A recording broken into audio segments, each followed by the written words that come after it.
local qu'américain aux États-Unis. Tu as raison, d'ailleurs, c'est pas. Les États-Unis, pour nous, c'est un petit peu particulier. La raison majeure pour laquelle on est venu aux États-Unis, c'était de participer de cet écosystème de la Silicon Valley. On a fait un truc qui est sans doute qui est très bien en France et puis en Europe. Je pense que si à 5 ans on nous avait dit ça, on aurait signé les deux mains, Thierry et moi, en disant voilà, est-ce que tu t'imagines là-bas en 2011, en 2010, on aurait dit oui, c'est sûr. Mais comme tout entrepreneur, je pense qu'on n'a pas trop tendance à regarder derrière, on s'en fout un peu, on a plutôt envie de regarder devant. Et là, on se dit, il y a cette vague fantastique des réseaux sociaux. Sur cette vague-là, il y a un vertical qui est le réseau des réseaux sociaux professionnels, sur lequel tout le monde se dit il y a de l'argent à faire. Parce que si on apporte un vrai service à un professionnel, ben, ils vont payer pour. Et là, on est deux dans le monde. Donc, on a vraiment une chance de devenir un des 50 acteurs qui comptent dans l'Internet mondial. Et pour se donner un maximum de chances d'arriver là, eh bien, on s'est dit que ça valait le coup d'être dans la Jérusalem ou la Mecque de l'Internet mondial, et c'est ici.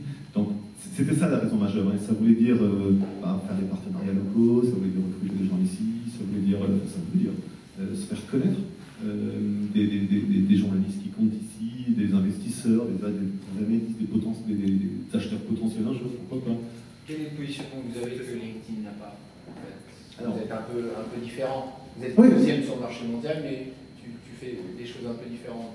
Alors, mais tu l'as bien dit, c'est-à-dire que sur cette question, non mais c'est-à-dire c'est vrai, ce qu'on est aujourd'hui en Chine, en France, en Italie, en Espagne, au Mexique, au Brésil, c'est qu'on est vu comme un acteur local, alors que LinkedIn est vu comme un acteur global. Maintenant, aux États-Unis, on n'est pas vu comme un acteur local, clairement, surtout pas avec notre nom. Donc ici, ce qu'on apporte, c'est très différent. On a vraiment choisi un angle qui est un petit peu différent des autres, c'est de dire, premièrement, on va jouer, on va prendre nos deux forces. On est venu ici pour deux choses. On est multilocal, on est multilocal et on est très bon dans les pays émergents. Vous êtes entrepreneur, vous êtes américain, vous voulez faire du business avec la Chine, il n'y a pas sur LinkedIn. Venez sur Viadeo. Vous voulez faire du business avec le Mexique, vous voulez faire du business avec le Brésil, vous ne les trouvez pas sur LinkedIn. Donc, inscrivez-vous sur Viadeo. Et nous, bien que ça pourrait m'intéresser, donc pas mal de géographie, mais on ne croit pas du tout au modèle winner takes all en business. C'est pas du tout ça, parce que je veux dire, je suis commercial et je cherche des clients. Si je peux en trouver sur LinkedIn et je peux en trouver sur Viadeo, je m'inscris 2 fois. Si j'ai envie d'être visible par les recruteurs, et je sais qu'il y a des recruteurs sur Viadeo et sur LinkedIn, je ne veux pas dire que je donne l'exclusivité de mon profil à Viadeo ou à LinkedIn. Non, je m'inscris 2 fois. Donc il faut simplement que la proposition de valeur, et c'est la question, elle est où? Donc elle est dans l'accès à des géographies qu'il n'y a pas. Et deuxièmement, il y a un autre sujet, ce qui nous titille bien, c'est que LinkedIn est vu dans le monde entier, et en particulier ici, d'abord comme un outil de gestion de carrière. On est sur LinkedIn parce qu'on veut être visible des recruteurs. Et nous, dès le départ, sans doute parce qu'on est né dans un contexte agrégateur, donc d'un club d'entrepreneurs, eh bien, on est davantage, en tout cas on cherche à être davantage un outil de business, un outil pour entrepreneurs, un day-to-day business tool. Et c'est pour ça d'ailleurs qu'on est venu s'installer ici, pour pouvoir ouvrir notre plateforme, ouvrir nos API et permettre à des développeurs tiers, et il y en a des développeurs tiers et des startups, des entreprises, et ça il y en a des centaines, des milliers ici, d'implémenter leurs applications professionnelles sur Viadeo de manière complètement libre, de manière à pouvoir renforcer ce positionnement consistant à dire, voilà, quand c'est un outil de CRM, c'est aberrant qu'il n'y ait pas un outil de CRM, qu'un outil de CRM ne soit pas intégré à un réseau social pro. Bon, finalement, c'est avec Salesforce à Paris demain. Non mais c'est vrai, mais je veux dire que, et encore, c'est V1. On commence à permettre certaines intégrations, mais il y a des tas d'applications professionnelles qui mériteraient d'être sur un réseau social pro, et c'est vers ça qu'on s'oriente. Je pense que si on réussit ce pari-là, alors on pourrait réussir aux États-Unis, pas seulement sur la niche des entrepreneurs qui sont intéressés par, ou entrepreneurs qui sont intéressés par les pays émergents, mais par tous ceux qui se disent je ne suis pas sur un réseau social pro, juste comme je suis sur un annuaire ou un job board ou un nouveau. Thérèse, merci de l'annonce sur Salesforce, c'est sympa de le faire DBA. Je pense juste que vous avez à peu près un tiers de la communauté ça. Ouais. Mais vous avez levé 15 millions, ils en ont levé 103. Et on parle beaucoup de leur entrée en bourse. Est-ce que ça, comment tu vois tout ça en fait J'aime bien tes ratios. Il y a une journaliste du Figaro qui a écrit il n'y a pas longtemps, alors là, j'ai les appels de tous les investisseurs. Parce que LinkedIn, on dit qu'ils vont se coter sur entre 2 milliards et 2 milliards et demi. On dit, bon, ils ont 90 millions de membres, vous avez 30 millions de membres, donc vous valez 750 millions de dollars. Je le sens. Bonne nouvelle. On voit tout ça, c'est-à-dire que forcément le contexte, mais encore une fois, j'ai rien à vous apprendre là-dessus, et vous savez bien que moi, c'est-à-dire que c'est un contexte qui est super chaud pour les sociétés Internet. Donc on est contacté régulièrement par des banquiers, des investisseurs, des fonds, etc. Et puis on essaie de ne pas être idiot, donc on regarde. On n'a pas besoin d'argent. Peut-être que plus d'argent pourrait nous permettre de grandir plus facilement. Et la question qu'on se pose aujourd'hui, c'est pas tellement celle de l'IPO, mais c'est plus celle de se dire il y a peut-être une opportunité aujourd'hui de lever de l'argent pas cher, compte tenu des valorisations qui existent.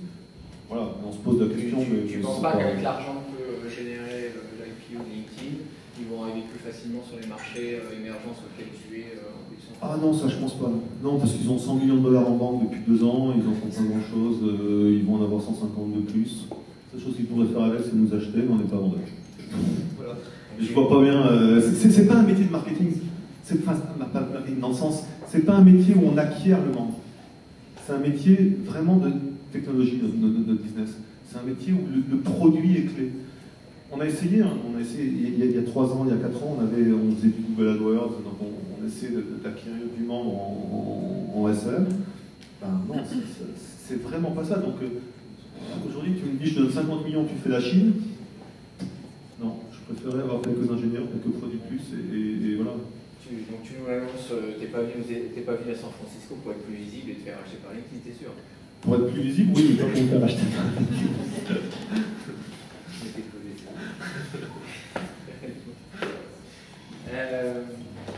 Il y a quelque chose que...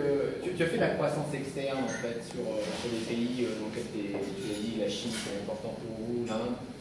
Tu viens aux États-Unis face à l'acteur numéro 1 qui est local, parce que quand on parle de multi-local, au moins oui, ils sont locaux.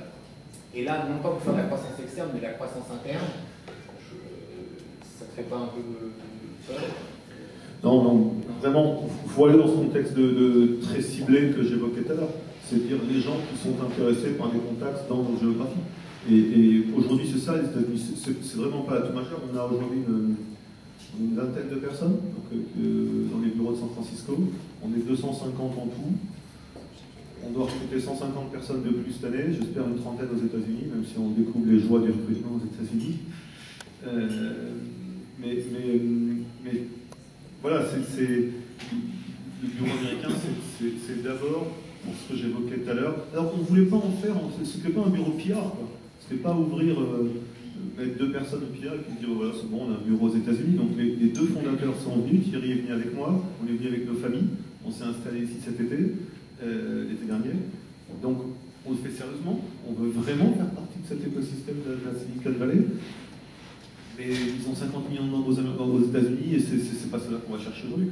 Si on regarde ce qui se passe un peu dans le social networking avec Facebook qui a un peu tout pris face à MySpace, tu penses réellement qu'il y a de la place pour 2 acteurs ou même un 3e plus tard dans le réseau de professionnels? Oui, je crois parce que ce sont vraiment des métiers qui n'ont rien à voir. Quand tu prends Facebook, c'est certain que quand je suis sur Facebook pour maintenir des contacts avec mes amis, ma famille, je n'ai pas envie de le refaire 2 fois, quoi. Par contre, je suis sur un réseau pro, comme je disais tout à l'heure, pour trouver des clients, pour trouver des fournisseurs, pour trouver des investisseurs, pour être visible par les recruteurs. Si j'en ai 2 qui tiennent la route, je suis sur les 2. S'il y en a 3, d'ailleurs, on le rencontre sur certains marchés locaux. Là, Xing est très bon en Allemagne. On va les déloger, quoi. Ça va arriver, tu dis... encore une fois, il ne faut pas être décalé par rapport à ce qu'on peut vivre dans ici, dans cette géographie où on est très ouvert à l'extérieur. Mais dans la plupart des pays du monde, 80% ou 90% des gens sont intéressés par leur réseau local. L'international, ok, je veux dire, le branch manager de la Société Générale dans Paris, dans le 8e arrondissement, il s'en fout de savoir qu'il y a des mecs dans la Silicon Valley. Non, mais c'est vrai. Ce qu'il veut, c'est savoir quels sont les entrepreneurs du 8e arrondissement. Et c'est ça le gros du business. Sur Viadeo, et je pense que pareil sur LinkedIn, il y a 83 ou 87% des mises en relation, des first degree, se font localement, dans le même pays. C'est normal.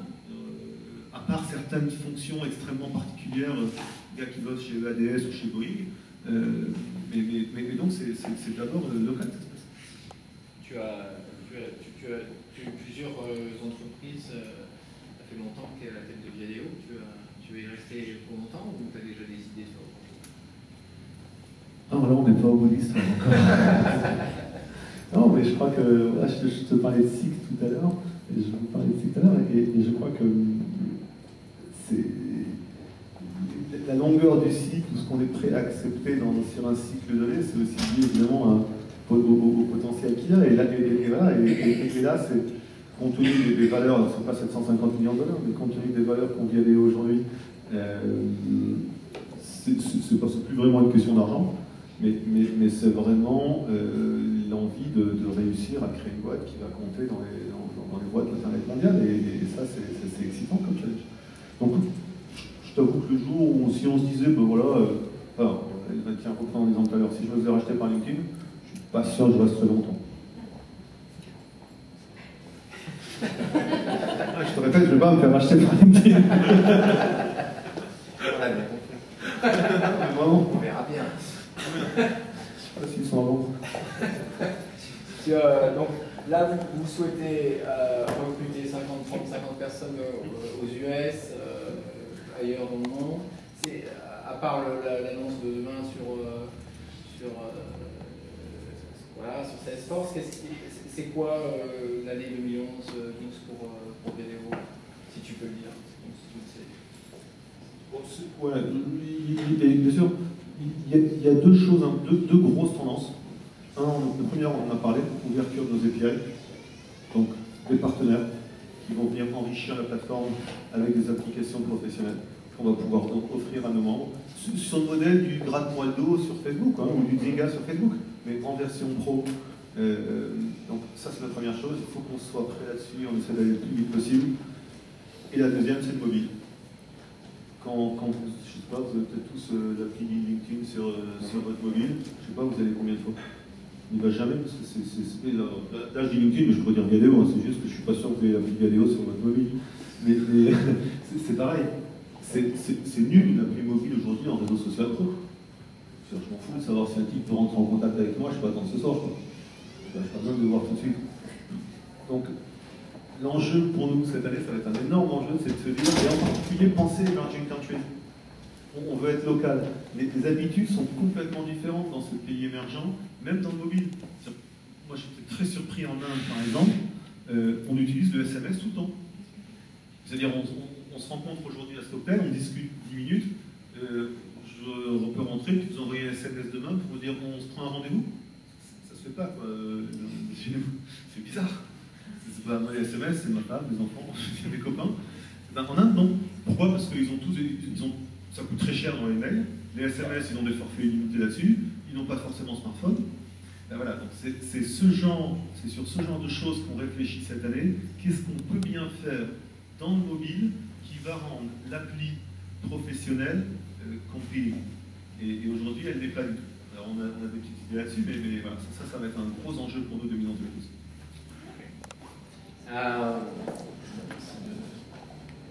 C'est ce que va être Viadeo après-demain. Est-ce qu'on va peut-être passer à des questions dans l'audience? Ça ne pas.